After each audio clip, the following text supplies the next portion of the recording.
The kingdom of फूल्स कहानी class 9 की English किताब मोमेंट्स की एक कहानी है जो चैप्टर 4 की कहानी है।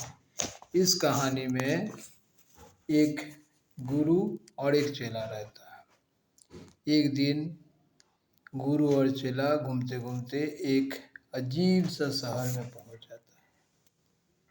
ये शहर सचमुच अजीब था। यहाँ दिन में सब सोते थे, रात में सब जागते थे। जैसे ही रात होती थी जानवर तक जाग जाते थे। ऐसे शहर में गुरु और चेला दोनों ही आश्चर्य हो गए। आखिर माजरा क्या है? पता चला कि यहाँ पर राजा और मंत्री ने यहाँ नया नियम बनाए हैं। सभी दिन में सो जाएंगे, चाहे कोई जानवर भी हो, इंसान भी हो, और शाम होते ही सब जग जाएंगे। और यहाँ एक और आश्चर्य की चीज़ थी कि 1 रुपया में ही आपको सभी चीज़ खाने के मिलते, चाहे आप जो भी चीज़ खरीदना चाहिए 1 रुपया में ही मिल जाएगा। चेला तो खुश था। 1 रुपया में घी, 1 रुपया में मलाई, 1 रुपया में तरह तरह के मिठाई खा खा के और वो मोटा होते जा रहा था। गुरु को लगा नहीं, यहाँ रहना ठीक नहीं है, ये जगह खतरनाक है, क्योंकि ये लोग मूर्ख है, आगे क्या करेंगे कोई ठीक नहीं। इसलिए उसने चेला को बोला, देखो बेटा, यहाँ रहना खतरे से खतरनाक है, चलो हम लोग कहीं दूर जाते हैं। चेला ने कहा, नहीं गुरुजी, ये बहुत अच्छा जगह है और ये इतना सस्ता में हर चीज़ मिलता है। तो गुरु ने कहा, ठीक है, ज़रूरत पड़ने पर मुझे याद करना, मैं तुम्हारी मदद के लिए ज़रूर आऊँगा। और वो चले जाते हैं। चेला खाते पीते रहता है, घूमते फिरते खाते और मोटा होते जाता है। इधर राजमहल में एक अचानक एक केस आ जाता है। राजा उस केस पे विचार करते हैं। केस ये था कि एक चोर किसी के घर में चोरी करने के लिए घुसता है और घुसते ही दीवार उस पे गिर जाता है और दीवार गिरने पर उसकी चोर की मौत हो जाती है। और जिस चोर की मौत हुई उसके भाई जो है राजा के पास फरियाद लेके पहुंचते हैं कि राजा जी, इस दीवार ने मेरे भाई को, निर्दोष भाई को, जो अपना हाथ दिखाने जा रहे थे, कला दिखाने जा रहे थे, उनकी मौत के कारण बनी। इसके कारण इन दीवार के जो मालिक है उनको सजाए मिलना चाहिए।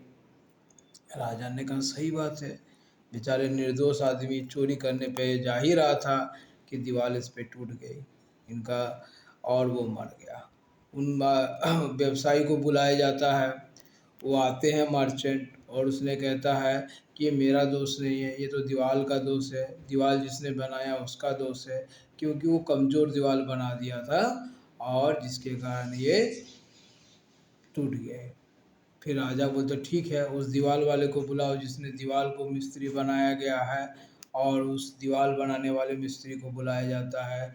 तो उसने वो कहता है कि मेरा कोई गलती नहीं है महाराज, ये जो एक औरत जो थी बार बार आ रही थी और जा रही थी और वो अच्छी अच्छी पायल पहने हुए थी, उसके कारण उसके पायलों की तरफ बार बार मेरा ध्यान चला जा रहा था, इसलिए मैंने कमज़ोर दीवार बना दिया। राजा कहते हैं, ऐसी बात है तो चलो उसको बुलाया जाए। वो अभी बूढ़ी औरत हो गई थी, उसे बुलाया गया। तो उसने कहा, महाराज मेरा कोई दोष नहीं है, इस सुनार का दोस्त है, क्योंकि सुनार को मैंने कुछ गहने दिए थे बनवाने के लिए, बना ही नहीं रहे थे, बार बार मुझे बुला रहे थे और बार बार घुमा दे रहे थे, कल आओ परसों आओ ऐसे कर रहे थे, इसलिए मुझे बार बार आना पड़ रहा था। राजा ने कहा, ऐसी बात है, उस सुनार को बुलाओ।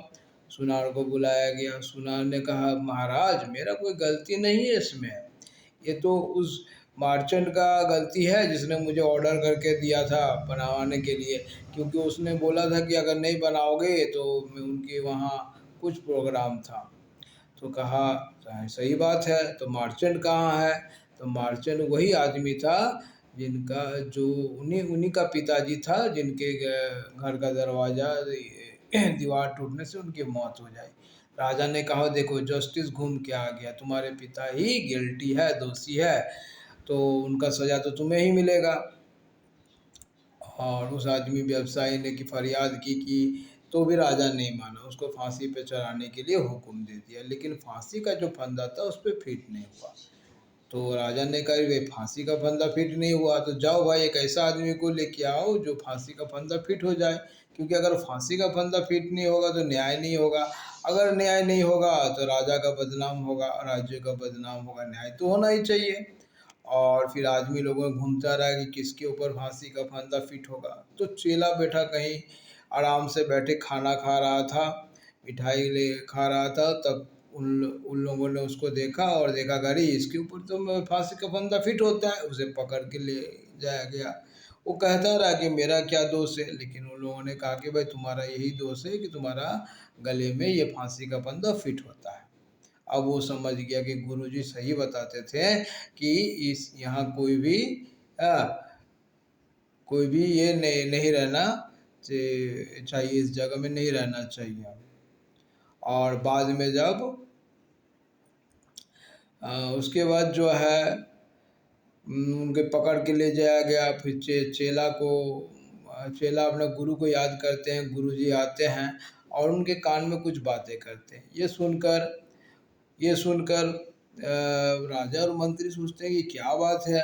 तो पूछता है भाई क्या बात है, तो राजा मंत्री को बताया जाता है कि यहाँ पर जो सबसे पहले इस देश के लिए मर जाएगा उसको यहाँ से प्रगति मिलेगा, उसको ये मिलेगा, उसको जिंदगी में वो इसी देश का राजा और मंत्री बनेगा। ये सुन के राजा और मंत्री दोनों खुश हो जाते हैं कि तो बोलता ठीक है तुम लोग जो है यहीं रुको, अभी स्थगित किया जाता है, फांसी का हुक्म को बाद में दिया जाएगा।